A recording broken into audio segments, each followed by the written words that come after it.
PBS correspondent Judy Woodruff apologized for comments she made on air regarding former President Donald Trump and the peace talks going on in Israel. Now, the controversy started when, during the DNC on Monday, Woodruff repeated a story from Reuters and Axios, and she said Trump had been encouraging Israeli Prime Minister Benjamin Netanyahu to delay a ceasefire deal until after the election because that might hurt Kamala Harris. Let's watch. The reporting is that former President Trump is on the phone with the Prime Minister of Israel, urging him not to cut a deal right now because it's believed that would help the Harris campaign. So I don't know where that, I don't know, who knows whether that will come about or not. Trump has maintained he did not speak with Netanyahu about that. Netanyahu told the Jerusalem Post that Woodruff's statements were a, quote, complete lie. 2 days after the segment, Woodruff then apologized on X, writing, quote, "I want to clarify my remarks on the PBS News special on Monday night about the ongoing ceasefire talks in the Middle East. As I said, this was not based on my original reporting. I was referring to reports I had read in Axios and Reuters about former President Trump having spoken to the Israeli Prime Minister. In the live TV moment, I repeated the story because I hadn't seen later reporting that both sides denied it. This was a mistake, and I apologize for it."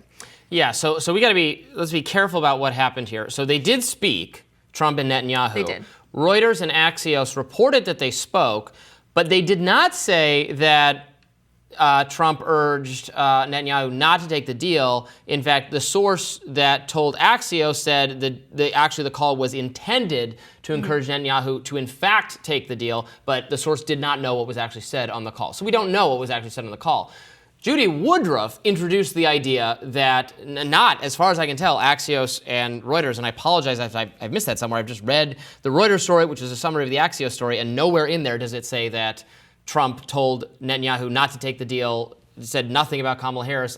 Whether he did or not, we just don't know that information. We don't know what was said on the call. She either just got that really wrong because she read it too quickly, or lied or made it up, or she screwed up. So she was absolutely right to apologize, because we had a long discussion yesterday about whether his conduct could have possibly violated the Logan Act, which stops private citizens from engaging in diplomacy on behalf of the U.S. government.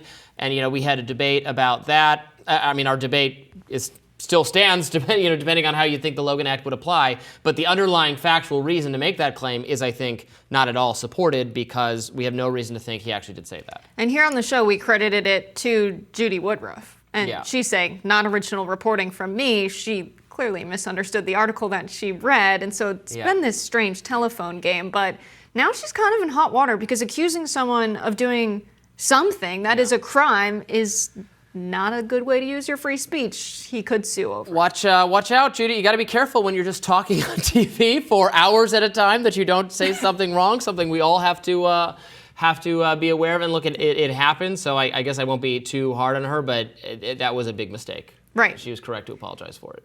Right. There is a world where Bibi and Trump are both lying, and they did talk about this, but I think at this point they've both denied it. It's the right thing to do for Judy to apologize. I think that her saying this and causing this sort of frenzy over it has now put a lot more attention on the issue.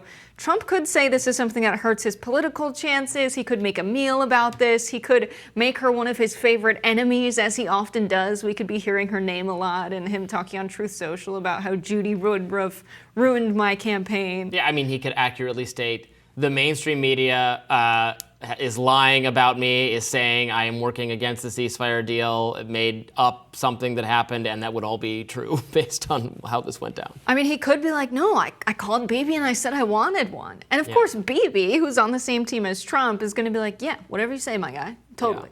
Yeah. And I don't think I think there should be, again, we had this debate yesterday.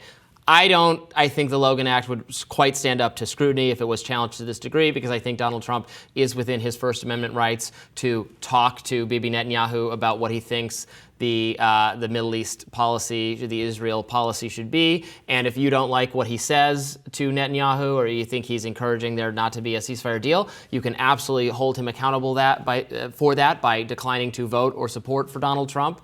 But if he's, it goes to show, if he's actually encouraging Netanyahu to take the deal, that's going to make a lot of progressive people happy. They're not going to want him charged with a Logan Act violation. They're going to be good. Say, please do that. Please urge him to do that. Yeah, one of my favorite stories about the mainstream media is when I was told by a longtime foreign correspondent for the New York Times, Stephen Kinzer. Now he writes about U.S. intervention abroad, because that's essentially what he was reporting on during the Reagan era for the New York Times.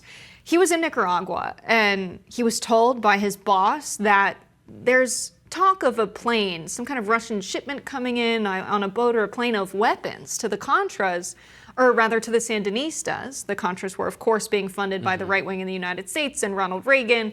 And Stephen said, I would have known about that. I'm pretty aware of what's going on the ground here. That's what you pay me for, guys. And they said, no, we want you to go anyway.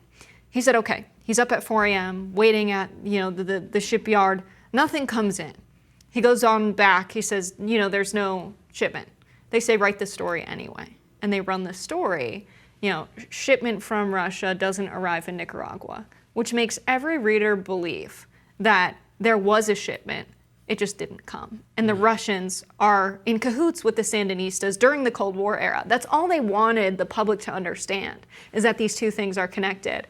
And so the media operates in that way a lot. And I'm not saying that's what Judy Woodruff's intent was, but stories like that do run all the time.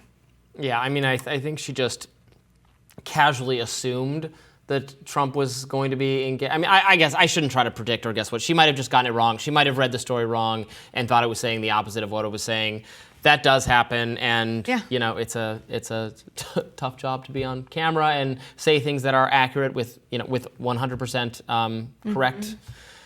She did not do that here, and deserved the criticism, and has apologized. But especially true during war reporting as well, I will say. Yeah, and it's the idea that it's Trump's fault that there's no ceasefire deal is, I think, a kind of pretty loathsome idea to inject into the dialogue when Kamala Harris, the other candidate, is the vice president of Joe Biden, who has not pressed Netanyahu for a ceasefire, has not used the leverage that the U.S. federal government has over Israel in terms of the support we give them. There's been mild, occasional, slight criticism, mild, occasional, slight postponement of weapons. But broadly speaking, the Biden administration has stood by the Israeli government and in support for what they're doing in Gaza. And, you can agree with that or not agree with it, but that's what they're doing. And Kamala Harris has been a supporter of that. And if she's going to break from it, it's, again, maybe that's vibes. She has not signaled or said, suggested, directly stated how she would break